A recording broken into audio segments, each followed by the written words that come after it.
ফরজ গোসল ফরজ হয়েছে, গোসল করেনি, তাই বাড়ির বৌমা রান্না বান্না করতে পারে না, বেগুন কাটতে পারে না, সিম গাছ থেকে সিম ছিঁড়ে আনতে পারে না, গোসল না করে কিছু করা যায় না, এমন কথা বললেই শিরক হবে। দিনাজপুরে এক বাড়িতে রাতে আছি, তো হেডমাস্টার উনি বলছেন, ভাইজান আমার চৌকি থেকে নিয়ে বাহির পর্যন্ত চট বিছানো আছে, কেন বলতে পারেন? হ্যাঁ আমি তো বলতে পারছি না কেন যে বিছিয়ে রেখেছেন। ভাইজান ফরজ গোসলের যদি প্রয়োজন হয়ে যায়, স্বামী স্ত্রীর মিলনের পরে অপবিত্র পা মাটির উপরে রাখলে মাটি অভিশাপ করবে, এই জন্য বিছান থেকে নিয়ে স্যান্ডেল পর্যন্ত চট দিয়ে রেখেছি। আর আপনাদের এলাকাতে আছে যে স্বামী স্ত্রী মিলনের পরে বিছানা ধুইতে হবে, চাদর ধুইতে হবে, কাপড় ধুইতে হবে, ছায়া ধুইতে হবে, আরো কত কি আল্লাহ ভালো জানে। শিরকের অবস্থা দেখলে আপনার গাইবান্ধা, রংপুর এইসব এলাকার বিবাহের দৃশ্য আমার মনে পড়ে।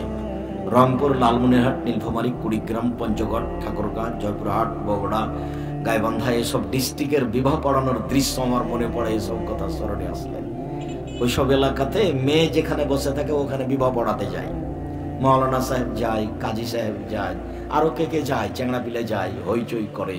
তারপর ওখানে গিয়ে বলে, অমুক নিবাসী অমুক এত টাকা নগদ, এত টাকা বাকিতে তোমাকে বিবাহ করতে এসেছে, তুমি তাকে স্বামী সত্ত্বে কবুল করো।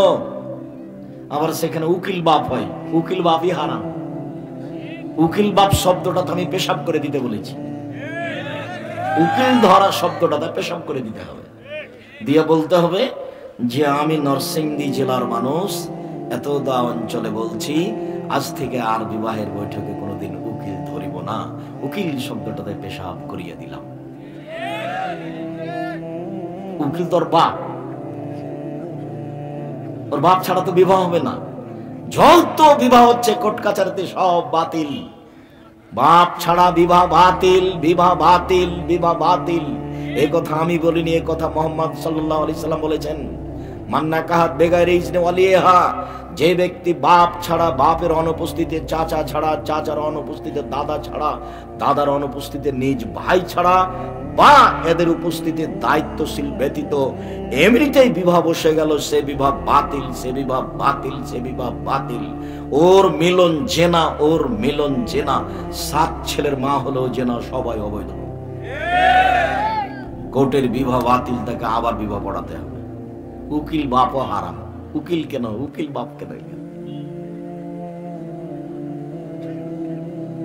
তারপরে 3 বার বলার পরে এখন এই লোকগুলি যারা বাড়ির ভিতরে এসেছে, এরা এখন বর যেখানে বসে আছে সেখানে যায়, যে দাঁড়িয়ে থাকে, তখন বসে থাকা লোকগুলি বলে, আপনারা কে?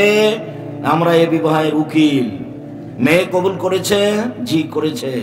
আপনারা শুনেছেন? জি শুনেছি। তখন বলে, তাহলে বসেন। মনে হচ্ছে এক পাগলামি কারবার, হিন্দুদের বিবাহ লেগেছে কলার গাছের চতুর্দিকে ঘুরে, ধর্ম পাগল হয়ে গেছে। নরসিংদী এরকম কিনা আমি জানি না, কোন বিবাহে উপস্থিত হয়েছে কিনা আমি জানি না। তবে চাঁপাইনবাবগঞ্জে এমন কোন বিবাহের এমন একটা নীতি নাই যেটা জায়েজ, সবই হারাম। বলছিলাম সম্মানিত দিনী ভাই বোন, আবুদুল্লাহ ওয়ালা তুশরিকু বিহি শাইআ, পৃথিবীর মানুষ তোমরা এক আল্লাহর ইবাদত করো, তার সাথে বিন্দু মাত্র শিরক করো না। বাংলাদেশের মাটি এমন মাটি যেখানে বিপদ সীমার উপর দিয়ে শিরক চলে। আল্লাহ ছাড়া কারো কাছে কিছু চাইলেই শিরক হয়, কবরের কাছে কিছু চাইলেই শিরক হয়, পীরের কাছে কিছু চাইলেই শিরক হয়, কবরে মানত মানলেই শিরক হয়, দিবস পালন করলেই শিরক হয়, সেটা যে দিবসই হোক না কেন। এই দেশের মাটিতে শিরক পরিপূর্ণ হয়ে আছে। যতবার রবীন্দ্রনাথ ঠাকুর বলেছে ও মা তোমার আকাশ, ততবার ঠাকুর বলছে ও কালিমা তোমার আকাশ। আমার ছেলের পবিত্র মুখখানে বলছে ও কালিমা তোমার আকাশ। রবীন্দ্রনাথ ঠাকুর 50 লাইনের কবিতা লিখেছিল, 25 লাইন চলছে। রবীন্দ্রনাথ ঠাকুরের চরিত্র পড়বে কে? বঙ্কিমচন্দ্রকে জানবে কে? সবাই পাগল, সবাই ইহুদি খ্রিস্টানদের নীতি নিয়ে ব্যস্ত। টাকায় যা টাকা পয়সা হয়েছে লন্ডন আমেরিকা ব্যাংকে রাখবে, যখন ওরা দেখবে টাকা বেশি হয়েছে তখন বলবে অ্যাকাউন্ট বন্ধ, এখন যাও।